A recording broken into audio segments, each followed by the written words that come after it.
more black coffee before I go out to a coffee shop to drink more black coffee. But here is my current writing bag. It's different from the one I showed you back in the winter of last year when the season was different. This is a black leather messenger bag, and it's got an interesting story. I found it in a skip or a commercial rubbish collection bin in a residential area about 10 years ago. I saw it, I was walking back from the train, and this was sitting on a pile of bricks and rubble from a house clearance and a job that was being done. And I thought to myself, I'll have that. I walked round the block, came back to the skip, and picked up this beautiful leather bag. It simply has one of the push-down locking mechanisms missing. I've got it, by the way. I've just never got round to fitting it back on again. It had a screw missing, a bit like me, a bit of a screw loose. But I picked it up and I've been really happy with it. It's by a company called Eddie Bauer. I found that name on the internet somewhere when I was looking for it. But it's a beautiful leather bag. Obviously, I got it for nothing. It's got very little value, but I absolutely love it. I'm going into town later, so I'm going to use this as my shoulder bag when I go on the tube. And I'm just going to go through with you what's in my writing bag for this current week of something called Camp Nanowrimo. If you're seeing this later, it's an event that happens twice a year where you get to prep or to work on a writing project or something that you are close to finishing maybe, or you start something from scratch, a bit like NaNoWriMo, which is National Novel Writing Month in November of each year. But this is my Eddie Bauer messenger bag. It's got a shoulder strap. It's got some pieces missing here. There was a bit of ripped wire inside it, but it wasn't worth replacing because it was a free bag, and it's been a super item for a decade for me. What's in my bag? Right, I'm going on the train, so I've got a pair of my reading glasses here. I've got my current book, which I bought last week and I haven't yet started, but I've got the new bookmark with it ready to go.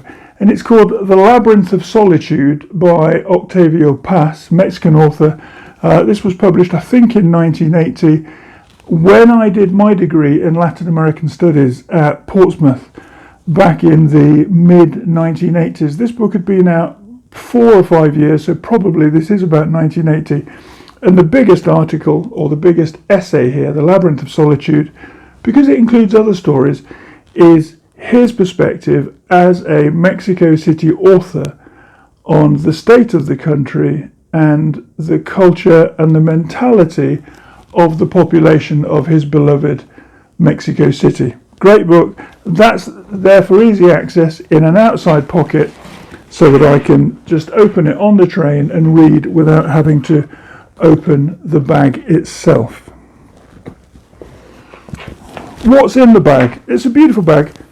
And it has such a gorgeous leather smell to it, which it's never lost. Inside, I've got a number of things that I'll be using at the coffee shop that I'm going to. The first is a physical copy of the last few chapters of the manuscript that I'm working on. You can see that I've been working through it and doing a regular edit with pen and ink on the actual manuscript. Much of this has been typed up, but not all of it has. So as I go through each chapter later today in the coffee shop, I will rip up the version that I have updated and added to my MacBook. Speaking of which, here is my MacBook. I've got it in a very simple protective wallet called an in-case wallet, beautifully named. I bought this for £5 in a charity shop with my son when we were on a cycling holiday in the Isle of Wight years ago, and it's been superb. This is my MacBook Air. It's about 7 years old. I got it in a great deal with a tenant of mine. He wanted to pay a bill, and in the end he decided, look, I've been gifted this MacBook. Would you like it instead of me paying a deposit? Okay. I'll do that. I'll take it. It's been a great device.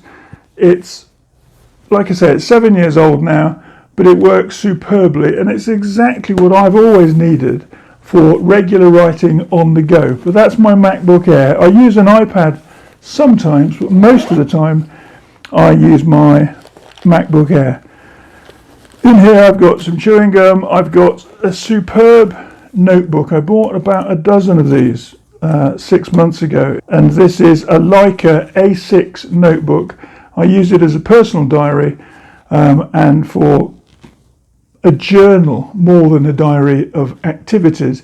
This is a reflective journal for me, but it goes everywhere, and one of these has 100 pages and lasts me about 3 months for regular but not daily journaling activity.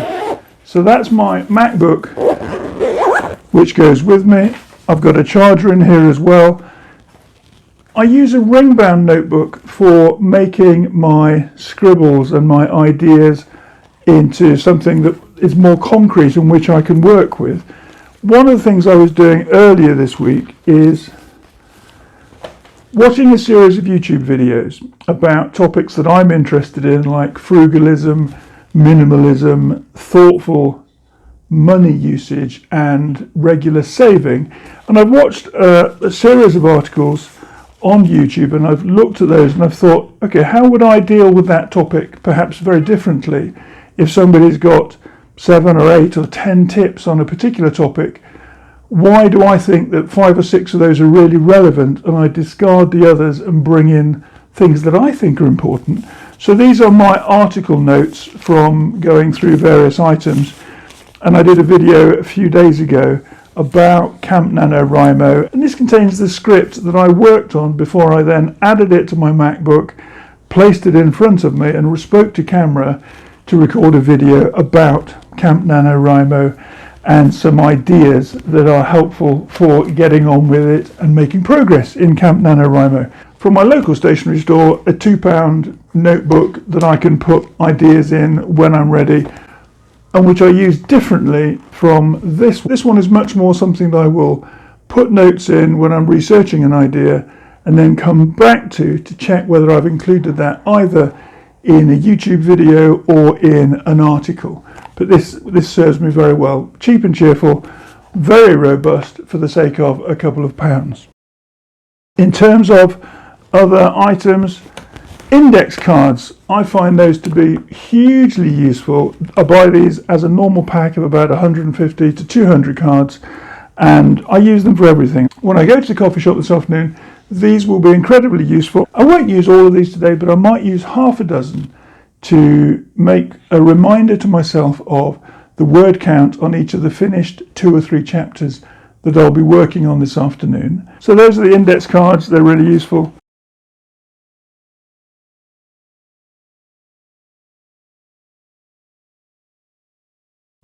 I don't know about you, but sometimes when I'm in a coffee shop, the last thing I want to do is get involved in the distraction of the music that might be playing, overhearing chat between other customers at a nearby table. So sometimes the thing I find really useful is to have my earphones and just put those in so that it looks like I'm not to be disturbed, or I might be listening to my own music, which I rarely do in a coffee shop because the background noise is a good white noise for being productive.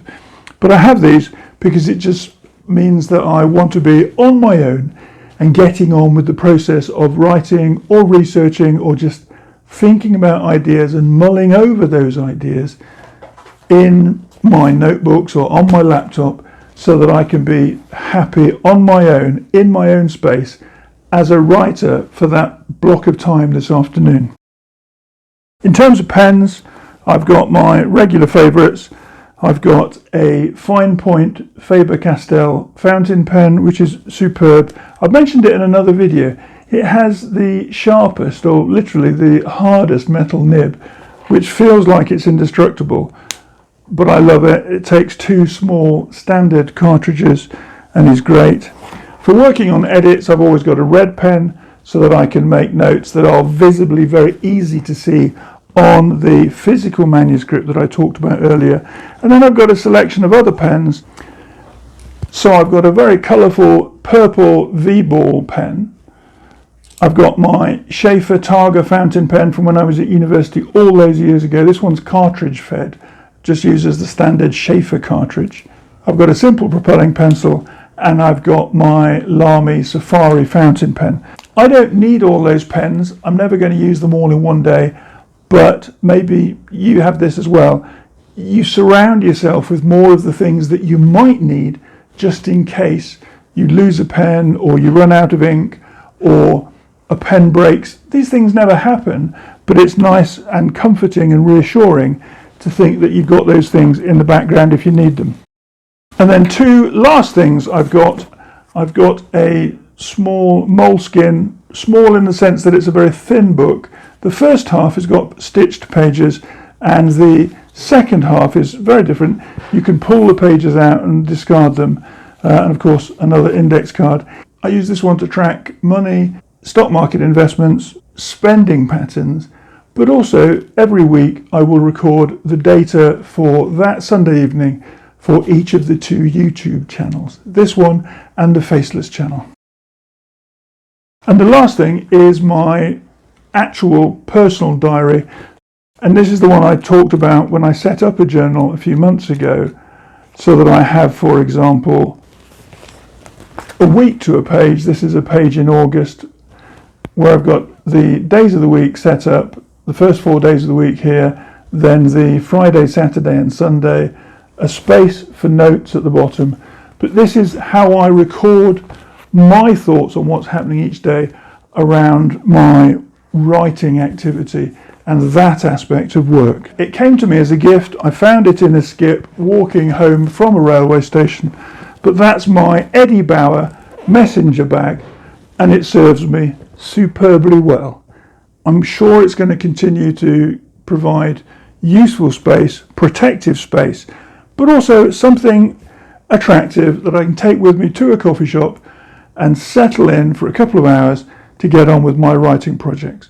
Do you have a regular go bag? Have you got something that you can pick up, throw over your shoulder, head into your local library or coffee shop and get on with your writing, knowing that you've got everything with you, that nothing is missing, that you can settle in for an hour or a couple of hours and focus on the writing that is so important to you? I've got just half a cup of coffee to finish, then I'm going to grab my bag and head into town and get on with the writing that I need to do today as part of Camp Nanowrimo. What are you writing, and where are you going to be writing this week? What's in your writing bag? Tell us in the comments below, but above all, wherever you are, happy writing.